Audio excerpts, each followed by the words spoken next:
말씀은 사도행전 19장 1절 말씀입니다.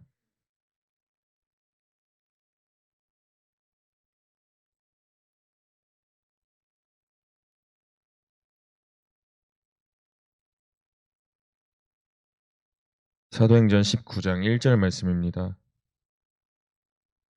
다 같이 합독하시겠습니다. 아볼로가 고린도에 있을 때 바울이 윗지방으로 다녀 에베소에 와서 어떤 제자들을 만나. 아멘. 기도드리시겠습니다. 하나님 감사합니다.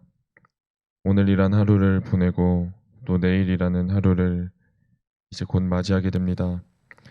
하나님, 저마다의 각자 하루 동안 열심히 살아온 삶이 있습니다. 누군가는 하나님 앞에 집중하며 살아왔고, 또 누군가는 그저 무감각한 채 나의 일상으로 가득 채운 삶을 살아왔을 것입니다. 하나님, 토요일 날 초연이가 설교한 곳에 슬픔으로 시작했든 비탄으로 시작했든 다윗의 시편은 찬양으로 마무리한다고 하였습니다. 우리의 하루가 때로는 각자의 욕심으로 시작할 때도 있고, 또는 주님을 바라보는 시선으로 시작할 때가 있는데, 마무리만큼은 하나님을 바라보는 찬양으로 끝내게 하여 주옵소서. 하나님 앞에 집중하는 우리 모두가 되게 하여 주옵소서. 예수님의 이름으로 기도드립니다. 아멘. 할렐루야. 오늘 말씀은 드디어 사도 바울이 3차 전도 여행을 시작한 내용입니다. 이 3차 전도 여행을 시작하기 전에 2차 전도 여행의 끝마칠 때 사도 바울이 들렸던 곳은 바로 에베소 도시였습니다. 에베소 도시에서 사도 바울을 맞이한 에베소 사람들은 사도 바울을 굉장히 환호했습니다. 그리고 또 그를 굉장히 좋아했고 따랐었습니다. 그래서 사도 바울이 다시 안디옥으로 돌아가려고 하자 그를 붙잡았습니다. 그때 사도 바울은 그 에베소 사람들에게 말을 하죠. 하나님께서 만약 원하신다면 다시 내가 돌아오지 않을까? 하나님께서 만약에 원하신다면 그때 얼굴을 보자. 이렇게 말을 합니다. 우리가 아무리 있고 싶고 우리가 아무리 가고 싶어도 하나님께서 원하지 않으시면 우리가 있지 못하고 가지 못하는 법입니다. 그러나 우리가 계획을 세울 때 하나님 편에 서서 선한 계획으로 하나님께서 원하시고 기뻐하시는 계획을 세운다면 하나님께서는 그 계획을 들어주실 줄 믿습니다. 제가 예전에 공부를 할 때 항상 하던 습관이 바로 공부하기 시작하기 전에 바로 계획을 짜는 거였습니다. 제가 첫 번째로 재수했었을 때 저희 반 선생님이 그렇게 외치시던 게 플래너였어요. 플랜을 짜라. 공부가 끝나고 나면 한 30분 동안을 플랜 짤 시간을 줍니다. 오늘 하루 뭐 했었는지 정리하고 내일은 뭐 해야 될지, 그리고 달 초가 되면 그 달에는 무슨 공부를 할지 이렇게 항상 계획을 짜라고 하셨어요. 근데 제가 첫 번째 공부하던 그 해에는 그게 이해가 안 갔습니다. 아니 그 30분이나 되는 시간 동안 왜 계획을 짜고 있지? 그냥 이 30분 동안에도 영어 단어 외우기도 부족한데 왜 계획을 짜나 했는데, 제가 삼수했을 때 삼수했었을 때 그 의미를 알겠더라고요. 제가 계획을 짜지 않고 공부를 하면 공부의 할당량이 골고루 분배되지가 못합니다. 제가 수학 공부를 하다가 수학 공부가 재밌어서 어느새 하루에 반나절 수학 공부만 해버린 거예요. 그럼 국어는 어떻게 해요? 그리고 진도를 나가야 되는데 몇 문제 풀다가 그 문제의 재미만 쏙 풀다가 하루가 끝날 때도 많습니다. 이래서 플랜을 짜라고 하셨구나. 그래서 하루에 딱 가면은 포스트잇으로 바로 내가 오늘 하루 뭐 해야 될지 간단하게 적고 그걸 체크하면서 공부를 합니다. 물론 그렇게 계획을 짜도 하루에 6개, 7개, 8개 이렇게 계획을 짜도 항상 한두 개는 이루지 못하더라고요. 하지만 우리가 계획을 짜지 않으면 우리의 삶도 규모가 없어지고, 그리고 우리가 해야 할 일을 놓치기 마련입니다. 바로 하나님 앞에 선한 계획도 마찬가지인 줄 믿습니다. 제가 예전 중고등부 때 이정희 목사님이 지금 이 하은 자매님과 아연 자매님이 서로 둘이서 딱 맞닿아서 이런저런 계획을 막 짰었어요. 그리고 그거를 이정희 목사님께 저희가 계획을 너무 많이 짰는데 이렇게 해도 될까요? 했을 때 목사님이 그런 말씀을 하셨다고 하더라고요. 하나님 앞에 계획을 짜는 건 난 너무나도 좋다. 막 짜라. 무너지더라도 다시 짜라. 이렇게 말씀을 하셨다고 해요. 그걸 제가 저희 누나를 통해서 들었었는데, 하나님 앞에서 저희가 계획을 계속 짜면 무너지더라도 다시 계획을 세우고 나가는 그 모습을 하나님께서 기뻐하신 줄 믿습니다. 바로 사도 바울이 그러한 계획을 짰습니다. 에베소 사람들에게는 18장 말씀에 보면 제가 읽어드리겠습니다. 사도행전 18장에 21절 말씀에 작별하여 이르되 만일 하나님의 뜻이면 너희에게 돌아오리라 하고, 하나님의 뜻이면 돌아오리라 하고 이 에베소를 마음속에 계속 여겨뒀습니다. 아, 가야 되는데, 사람들이 날 참 많이 좋아했었는데, 하나님의 말씀을 좋아했었는데. 그리고 끝끝내 결국엔 3차 전도 여행 때 바울은 에베소에 가게 됐고, 에베소에서 가장 오랜 시간을 할애하게 되었습니다. 고린도에서 1년 6개월 머물렀었는데 이 에베소에서는 자그마치 3년이나 머무르게 되었습니다. 이 에베소에서 말도 안 되는 기적이 시작됩니다. 이 에베소는 당시 인구 25만 명이 살던 가장 큰 도시였습니다. 그리고 터키의 끝부분, 그러니까 유럽 대륙과 아시아 대륙이 연결되는 지점이었습니다. 그래서 수많은 상인들이 왔다 갔다 하고 굉장히 많은 자본이 왔다 갔다 하는 그러한 큰 도시에, 그리고 굉장히 그만큼 음란한 도시 속에 말도 안 되는 기적이 일어나기 시작합니다.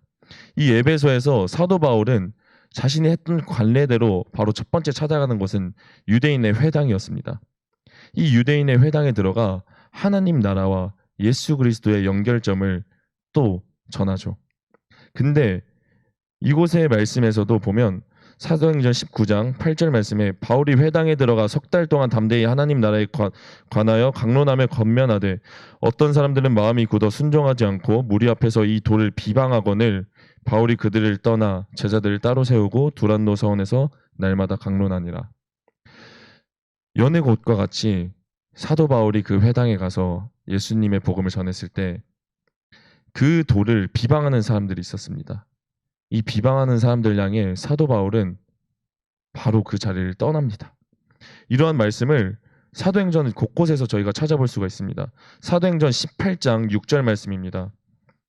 사도행전 18장 6절 말씀, 그들이 대적하여 비방하거늘 바울이 옷을 털면서 이르되 너희 피가 너희 머리로 돌아갈 것이요 나는 깨끗하니라 이후에는 이방인에게로 가리라 하고, 사도 바울의 복음을 비방하는 사람들이 일어나자 바로 그 자리에서 옷을 털어버립니다.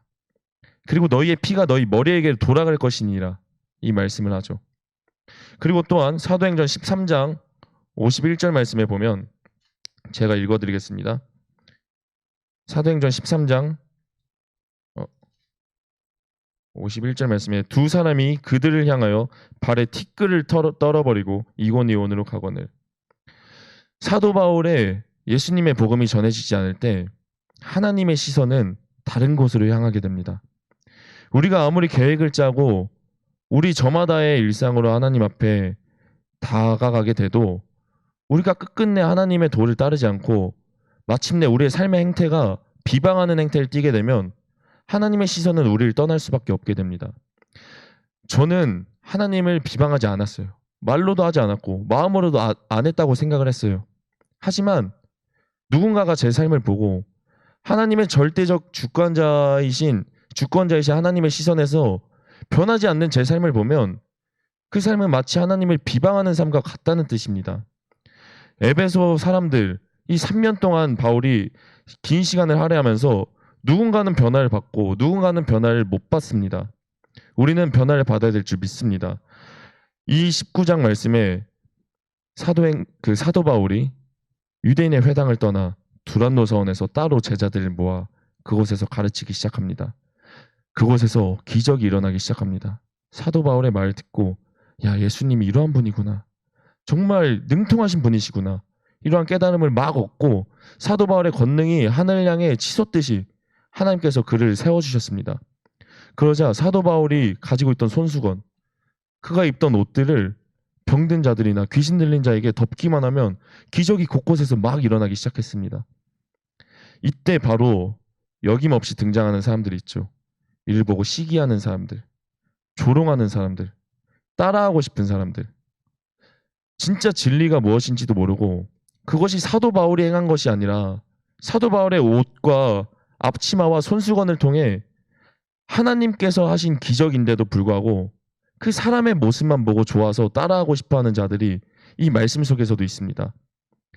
그것도 무려 14절 말씀에 보면 유대의 한 제사장 스게와의 7 아들도 이 일을 행하더니 제사장의 아들들이 따라합니다. 사도 바울의 이름을 입에 담아 귀신 들린 자에게 귀신아 떠나가라 이렇게 말하죠. 그러자 그 귀신이 말을 합니다. 내가 예수도 알고 바울도 알거니와 너희는 누구냐? 그리고 그 7 아들들은 된통 당하게 됩니다. 우리가 교회 안에서 하는 이 일들은 사람 대 사람으로 하는 일들인 것 같고 우리가 상처를 안 주려고 하는 그런 모습들 그리고 좋은 결과를 내려고 하는 모습들이 어느새 그 모든 것의 이유가 주님을 위함인데도 불구하고 사람을 위함으로 착각할 때가 참 많습니다. 그러다 보니 누군가가 하는 모습을 보고 저 모습을 닮아야겠다 라고 시작된 그 동기가 하나님을 향하는 사람이 있는 반면 누군가는 자신의 욕심을 향해 흘러가는 사람들이 있습니다. 우리는 이 제사장의 아들들과 같이 조롱하고 비방하고 나의 욕심을 채우려고 시기하는 마음으로 하는 그런 모습이 아니라 하나님의 나라와 그의 의를 위하여 그렇게 닮아가야 될 줄 믿습니다. 이렇게 기적이 막 일어나는 이곳에 에베소에서는 부흥이 일어납니다. 이러한 모습을 보자 에베소에 산 강신술자들도 정말 많았고 그리고 이곳에서는 다신 숭배하는 사람들도 많았습니다. 그런 모든 사람들이 자신의 주문서들과 그 모든 그 귀신들을 따르는 그 책들을 가지고 와서 불사르기 시작했습니다. 그 불사른 그 책들의 금액만 무려 은 50만 양이라고 합니다. 이 당시에 은 한 양, 은 1드라크라는 그 한 사람의 일당 정도가 그 은 1드라크라였습니다. 지금으로 따지면 한 10만 원 정도 되었겠죠. 그러면 은 50만 양이면 무려 50억이나 되는 금액입니다. 그 50억이나 되는 그 모든 안 좋았던 자신이 가지고 있던 그런 욕심들과 이런 것들을 예수님을 영접하고 다 가지고 와서 불사르기 시작했습니다. 이러한 기적이 에베소에서 일어나는 반면 앞서 2차 전도 여행 때 떠났었던 고린도에서는 안 좋은 일들이 막 터지기 시작했습니다. 사도행전 19장 21절 말씀에 보면 이 일이 있은 후에 바울이 마게도냐와 아가야를 거쳐 예루살렘에 가기로 작정하여 이르되 내가 거기 갔다가 후에 로마도 보아야 하리라 하고 자기를 돕는 사람 중에서 디모데와 에라스도 2 사람을 마게도냐로 보내고 자기는 아시아에 얼마 동안 더 있으니라. 말씀이 어렵죠. 무슨 말씀이냐면 이 에베소에서 사도 바울이 머무르고 있을 때 고린도 교회에서 아직도 그 음란한 풍토를 못 쫓았다는 소문이 들리기 시작합니다. 그래서 사도 바울이 첫 번째 고린도 교회를 향한 편지를 씁니다. 아쉽게도 지금은 그 편지가 유실돼서 저희 말씀에선 찾아볼 수가 없지만 그 고린도 전서가 바로 이어서 2번째로 쓴 서신서입니다. 이 고린도 전서를 에베소에서 보내게 됩니다. 그러면서 이 고린도에 내가 직접 찾아가 봐야겠다 하고 이 에베소에서 2년 동안 머무르다가 고린도로 가게 되고 그 고린도에 디모데를 보내게 됩니다. 그게 바로 오늘 말씀 이 부분입니다. 근데 이 고린도 지역에서는 저희가 지난날 공부했었던 아테네 신전, 즉 아프로디테 신전이 있었습니다. 이 파르테논 신전과 비교도 안 되는 4배 정도의 사이즈가 어디에 있었냐면 바로 이 에베소 지역에 있었습니다. 에베소 지역에 있었던 아데미 신전. 아데미는 그 3대 로마의 3대 여신 중에 한 명이었습니다. 첫 번째는 헬라, 그리고 2번째는 아프로디테, 3번째가 바로 아데미 여신이었습니다. 풍토와 다산을 상징하는 여신이었죠. 이 파르테논 신전보다 4배는 더 큰 이 신전이 어느 정도 사이즈였냐면 100개가 넘는 기둥이 있었고 18m 높이의 하얀 대리석 지붕이 이 당시에 있었고 그리고 고린도 그 아프로디테는 1000명이 정도가 되는 그러한 여자 그 성창들이 있었다고 했는데 이곳에는 1000명이 뛰어넘는 수천 명의 성창들이 있었다고 하고 남자들은 거세일한 성창들이 있었다고 합니다. 굉장히 음란했던 도시입니다. 이 음란했던 도시에서 고린도 지역은 음란함의 문제에 계속 걸려 넘어져서 그걸로 사도 바울의 귀까지 전해지게 되었는데 그것보다 더욱더 음란한 도시인 이 에베소에서는 하나님의 기적이 막 일어나고 있습니다. 같이 음란한 상황에 처하더라도 누군가는 이야기를 듣고 누군가는 듣지 않는다는 뜻이겠죠. 이 신전의 사이즈가 얼마나 거대했는지 세계 7대 불가사의 중 하나였다고 합니다. 이러한 신전에 아데미 모양을 막 만들어서 팔고 있던 사람이 나타납니다. 그 사람의 이름은 바로 데메드리오라고 하는 사람입니다. 이 데메드리오라고 하는 사람이 자신은 이 아데미 신상의 모양을 딴 그런 것들을 만들어서 파는 사람인데, 사도 바울이 오니까 에베소 사람들이 전부 다 우상을 따르지 않고 하나님은, 예수님은 실체가 없는 분이시다, 그 형상을 만든 그러한 우상으로 섬길 만한 분이 아니다, 이런 말을 들으니까 점점 두렵기 시작했습니다. 이러다가 내 일자리가 잘리는 거 아니야? 이러다가 내 돈벌이가 사라지는 거 아니야? 그러한 마음이 들자 이 데메드리오는 자신과 뜻을 같이 한 사람들, 예수님의 복음을 전하는 그 사람이 자꾸 나의 지위, 내가 그전에는 이 정도 차지했었는데 하는 그 위치를 건드니까 그 사람을 끌어내려야겠다라는 뜻으로 사람들을 모으기 시작합니다. 그러자 수많은 사람들이 모여서 이 사도 바울을 따르던 그 아래 제자들 2명을 탁 끌고 갑니다. 그리고 그 사람들을 광장으로 끌고 갑니다. 사도 바울이 가만히 있었겠습니까? 들어가서 말리고 싶었겠죠. 하지만 수많은 사람들이 앞으로의 사도 바울의 복음 증거를 위해 저지합니다. 들어가지 말라고. 그렇게 두 사람을 그 광장에 몰아넣고 수많은 사람들이 2시간 동안 외치는 것이 우상숭배였습니다. 아데미 신상, 아데미 여신이 대단하지 않는가? 그렇게 말도 안 되는 우상숭배를 하고 있고, 자신의 권위와 지위가 위협을 받자 되려 예수님을 향해 화살을 돌리고 있는 그들을 그 아무도 저지하지 않고 있었습니다. 우리도 똑같죠. 내가 가지고 있었던 위치, 지위 속에 선이라는 존재가 등장해서 내가 점점 가려진다. 사람은 그곳에서 겸손해야 할 줄 알아야 되는데, 근데 불안감을 느끼고 있습니다. 내가 형이면은 이 정도의 권위는 부려도 되는 거 아닌가? 내가 나이가 많은 사람인데 이 정도의 권위는 부려도 되는 게 정상 아닌가? 예수님의 복음이 우리들의 삶에 들어오려면 우리들의 삶은 반드시 우리 스스로 자아로 가득 찬 우리를 내려놓아야 될 줄 믿습니다. 그 내려놓음이라는 찬양 가사에 그러한 가사가 있더라고요.